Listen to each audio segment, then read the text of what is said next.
My name's Tyler. I was supposed to get married in May, but what happened at her bachelorette party changed everything. My name is Tyler, I'm 33, and until a few months ago, I thought I was engaged to the love of my life. I live in Austin, Texas, born and raised. I work as a systems engineer for a mid-sized cybersecurity firm. I'm the quiet, stable type. I don't go out much. I like classic rock, whiskey, grilling on Sundays, and reading military history books I never finish. Nothing wild. I've always been a one-woman guy. And for 6 years, that woman was Emily. We met at a friend's birthday barbecue in 2017. She was a friend of a friend from San Antonio, a third-grade teacher, sharp-witted, warm, and with this contagious laugh that made the whole table lean in. I was standing by the cooler, awkwardly pretending to be on my phone when she came up and said, "You look like someone who hates parties, but likes good beer." She was right. I handed her one, and we started talking. And that was it. Something just clicked. We were different in a lot of ways. She was more outgoing, the kind of person who remembers everyone's birthday, brings gifts to the office just because, and always has a story to tell. I'm more reserved. I analyze things too much. I think before I speak. But somehow it worked, like balance. The first couple years were amazing. We traveled to Colorado, went hiking in Utah, and hosted game nights at our place. Emily moved in after a year. She decorated the apartment, put little notes in my lunchbox, and made our bland white rental feel like home. My friends liked her. My mom loved her. And when I proposed in fall of 2022, under this old oak tree near Lake Travis, where we had our first date, she cried so hard she couldn't even say yes at first. I thought it was the best day of my life. We set the wedding for May 2024. Gave ourselves over a year to plan. Booked a venue in the hill country. She took the lead on most of it. Flowers, colors, menus, all that stuff. I was mostly just nodding and writing checks. I was all in. I even took a second job consulting remotely to cover extra costs for the wedding and honeymoon. We'd planned to go to Greece. She had this Pinterest board full of sunsets and white rooftops. I just wanted her to be happy. I remember one night, maybe 6 months before the wedding, I walked into the living room and found her asleep with her laptop open, looking at wedding dresses. She had her head resting on our dog, Luna, wearing one of my old hoodies. I just stood there thinking, damn, I'm really marrying this woman. I'd never felt more sure of anything. Then the energy changed. It wasn't immediate. It was subtle at first. A shift in tone, small absences I couldn't explain. She started spending more time with her old college friends, especially her maid of honor, Vanessa. Vanessa was trouble. She was one of those people who never left her party girl phase, always pushing shots, always filming everything, loud and messy in a way that makes you feel like something's about to break. Emily used to say she'd grown past that, but now suddenly they were inseparable again. Emily started going out more. Just girls' nights, she'd say. And I trusted her. I did. But she began coming home late, 1 a.m., 2 a.m. sometimes, laughing as she walked through the door, reeking of tequila and something sour I couldn't place. I'd ask how it was and she'd wave it off, already stumbling toward bed. I convinced myself it was just pre-wedding stress. I mean, bachelorette stuff, right? Every bride gets a little wild. And then came the big plan. Her bachelorette weekend in Las Vegas. At first I thought she was joking. "You? Vegas? Really?" She laughed. "Just for 2 nights. Vanessa's organizing everything. Don't worry, we'll be mostly at the spa." I didn't love the idea, but I didn't want to be controlling. I trusted her. But that weekend, something in me didn't sit right. She didn't text as much. No good morning messages like usual. No random selfies. And when she finally called, late on the second night, she sounded weird, rushed. Office said her phone had died, that she'd just woken up from a nap. It was 11:45 p.m. Still, I let it go. I wish I hadn't. Emily came back from Vegas late Sunday night. I picked her up from the airport. She was wearing oversized sunglasses and one of those neck pillows, hair a mess, skin pale. She didn't say much. I asked how the trip was. "Fun, tiring. I think I caught something on the plane." I nodded. She avoided eye contact the whole ride. We got home. She went straight to bed. I let her sleep, but something was already broken inside me, even if I couldn't prove it yet. The next day she was back to herself, or at least pretending to be, talking about napkin colors, DJ playlists, bridesmaid dresses, smiling like nothing happened. I tried to match her energy, but I felt numb. Then Wednesday night, while scrolling TikTok, I saw it. Not even from someone we knew. Some random account posting, Bachelorette Party Madness in Vegas. It had maybe 1,200 views. I almost skipped past it, but I noticed the hotel room, the decorations, the sign that said, "Last ride before she's the bride," and in the middle of the video, blurry but unmistakable, was Emily, her red hair, her voice, laughing, dancing on a table. Then a cut. She's sitting on a couch straddling some guy, shirtless, not Tyler, not even close. I froze. My throat dried out. My fingers went cold.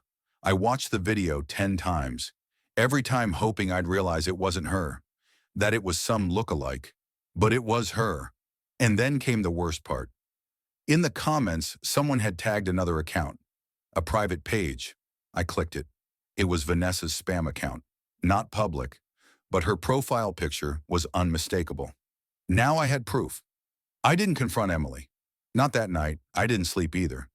Instead, I pulled up my wedding checklist in Google Drive. I looked at the venue deposit, the catering order, the guest list. I stared at our engagement photos, the printed ones she hung in the hallway. I felt sick. The next day, I told her I had to visit my dad in Houston. He wasn't doing great, which was true. She didn't even question it. "Of course, baby. Do you need me to come with?" I said no. I packed 2 bags, one with my usual weekend stuff, and another with everything I couldn't leave behind. My passport, some savings in cash, my laptop, and Luna's vet papers. I didn't go to Houston. I went to a short-term rental on the edge of town. No one knew where. No one could find me. Friday morning, 48 hours before our wedding, I logged into our wedding website and canceled it. I sent a single email to every vendor. Due to unforeseen personal circumstances, the wedding of Tyler and Emily is canceled. Please confirm cancellation policies and remaining balances. Thank you. Then I blocked Emily's number, and Vanessa's, and every mutual friend who might try to pull me back into the storm. I left a single letter at our apartment. I didn't yell. I didn't blame. I just wrote, "You made a choice that I can't unsee, and I'm making mine. I hope you find whatever it is you were looking for in that hotel room, but I won't be standing at the altar pretending everything's okay." Tyler. She tried to find me, of course, called my parents, showed up at my dad's house in Houston, DM'd my brother. I never answered. I watched from a distance as the story unfolded. The guests uninvited, the gossip spreading. Vanessa posted something cryptic on Instagram. "If your man's too soft for Vegas, he ain't husband material anyway." Pathetic. The craziest part? Emily never denied it. Not once. A week later, she emailed me. A long, rambling apology. She said she was drunk, didn't know it was being filmed, and that it was a mistake. She said she still loved me, that she was willing to do anything to fix it. I didn't respond, because by then I was already gone, mentally, emotionally, physically. That chapter was over. I stayed off the grid for nearly 3 weeks. No social media, no contact, no explanations. I rented a small cabin near Marble Falls, 2 hours from Austin. Just me, Luna, some instant noodles, and silence. The wedding had been scheduled for May 18th. On that day, I hiked to the top of a hill, looked out over the empty countryside and whispered, "Should have been our honeymoon." But I didn't cry. I was empty by then, hollowed out, like the betrayal had burned through everything soft inside me and left nothing but a shell, until I got the call. It was a blocked number. I almost didn't answer, but something told me to pick up. "Tyler, it's Dr. Harper from Lakeside OBGYN. My breath caught. Dr. Harper was Emily's gynecologist. I remembered going to a couple appointments with her last year when we were trying to conceive. That phase didn't last long. She wanted to wait until after the wedding.